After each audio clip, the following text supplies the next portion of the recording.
Motivația, energia și entuziasmul sunt doar o parte dintre lucrurile pe care dumneavoastră, doamnă decan, mi le-ați transmis.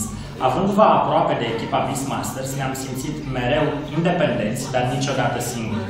Puterea și dăruirea echipei noastre s-a datorat încrederii pe care dumneavoastră ne-ați oferit-o nouă. Și de aceea, astăzi, noi, echipa Beastmasters, vă mulțumim. Astăzi s-a născut Hristos, Mesia fiind luminos, lăudați și cântați și vă bucurați.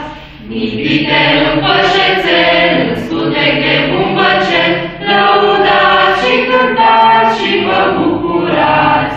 Vântul bate, nu răzbate, neaua ninge, nu-l atinge, lăudați și cântați și vă bucurați.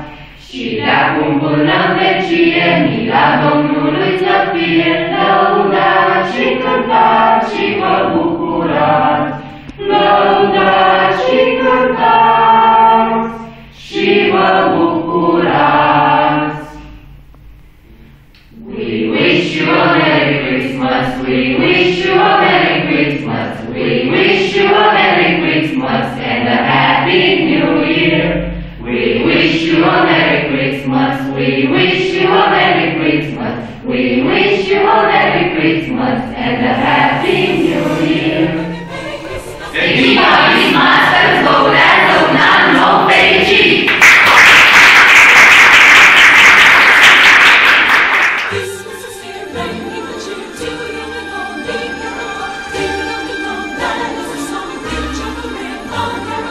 One seems to hear words of the cheer from everywhere.